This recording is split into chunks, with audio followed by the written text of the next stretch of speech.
Thank you for tuning in and welcome back to the channel. With the release of Kara and our guild's first raid night taking place tomorrow, I wanted to share with you all my spec I will be using as one of our guild's main tanks.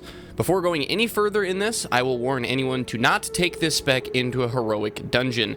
This build is solely built to push mitigation, survivability, and single target threat to the highest possible extent. There is a small element of AoE threat for trash packs and raids, but this is designed to be a single target tank machine. With that out of the way, let's jump in game and see what we're working with, okay? Let's first go over the gear I am currently taking into our first raid night of Kara.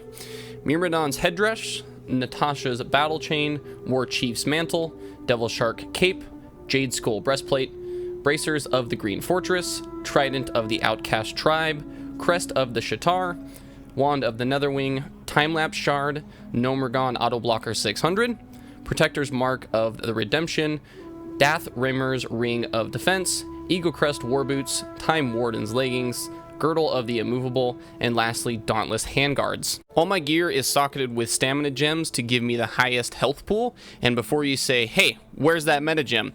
Well, I didn't put one in the helm because the ones available right now aren't that great for tanking. The powerful Earthstorm diamond that gives 18 stamina will be released with Kara, and that's going to be going in it once it's available. Let's move into the REs that I'm using for this build specifically. For the legendary, I am using Overheating.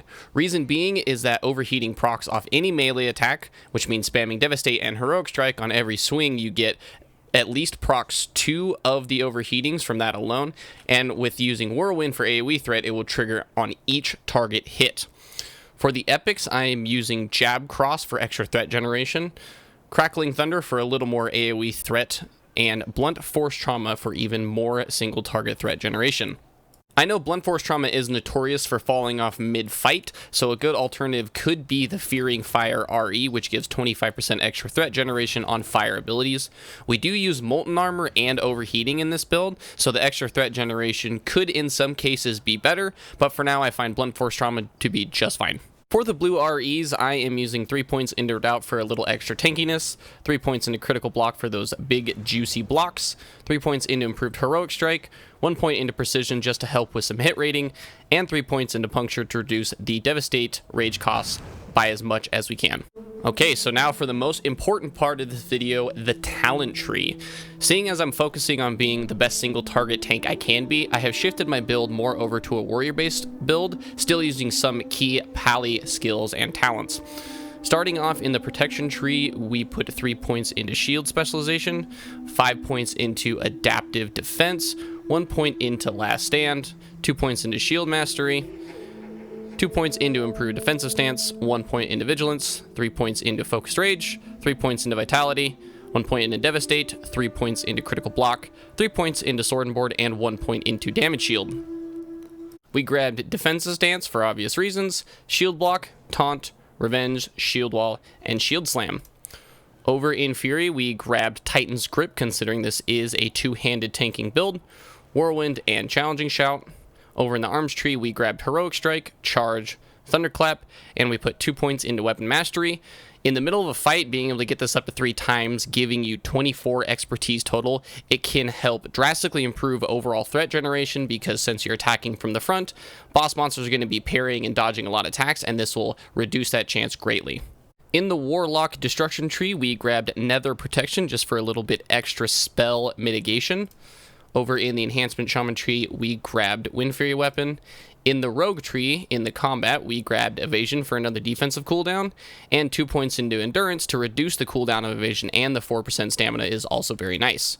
Over in the Priest, we grabbed Power Word Fortitude and the improved Power Word Fortitude.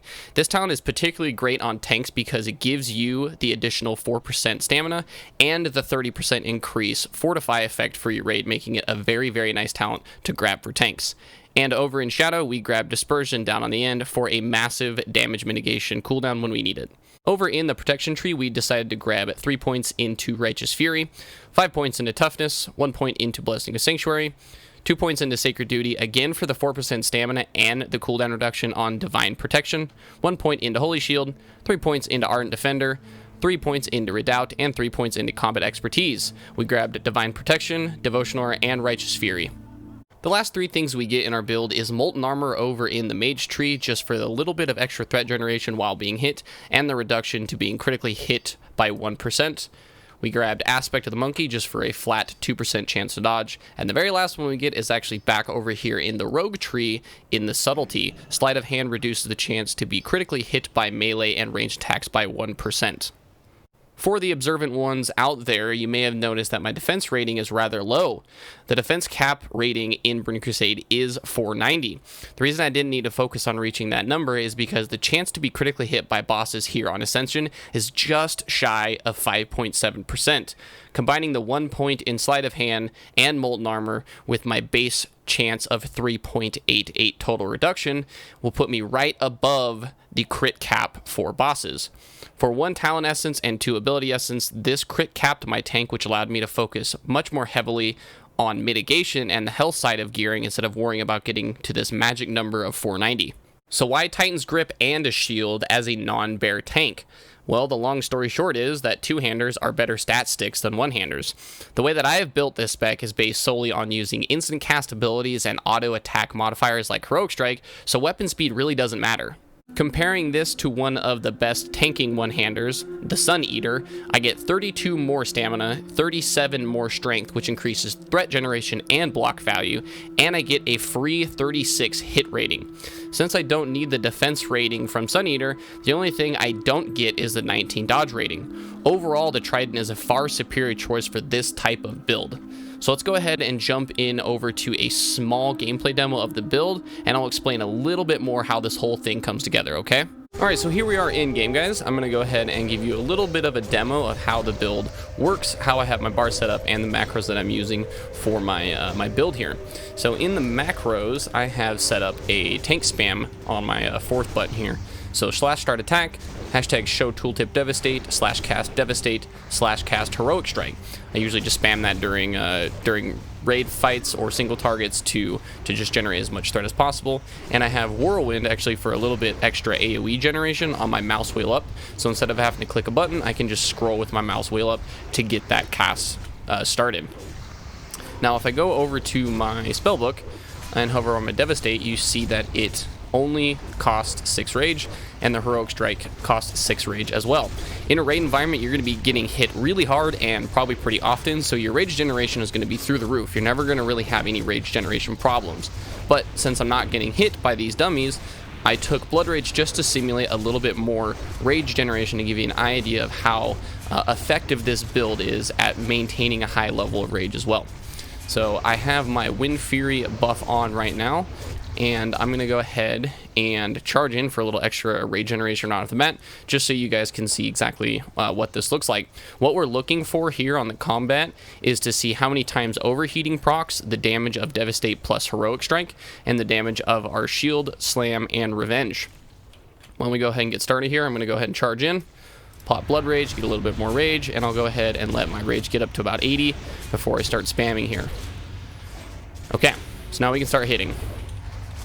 So if you notice, I get the 2 Whirlwind Wind Fury hits and get 2 overheating procs as well.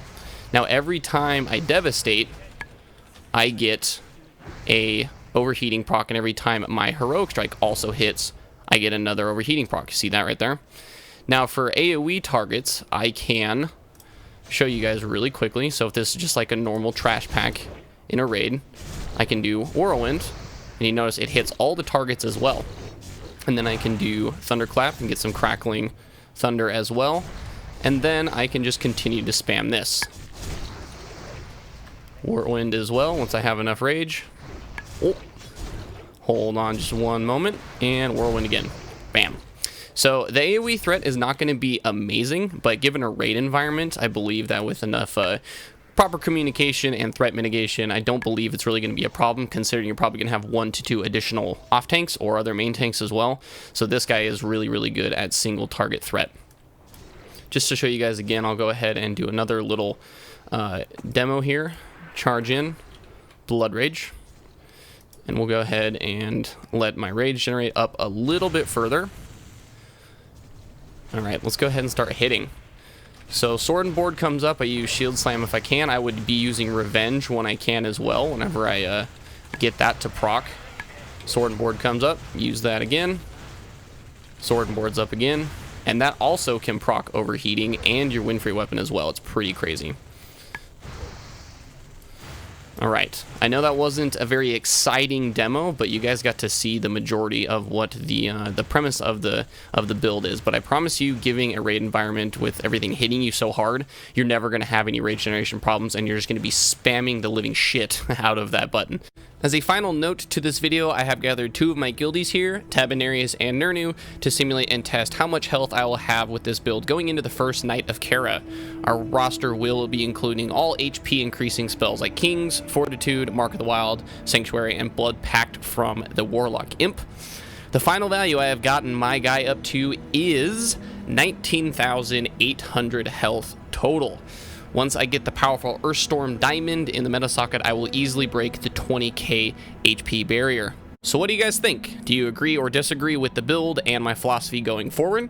If you have any comments, please leave them down below. I will get back to you as soon as I can. I'll provide a link to my Discord page down below as well, if you'd like to drop any questions there about this video or the build.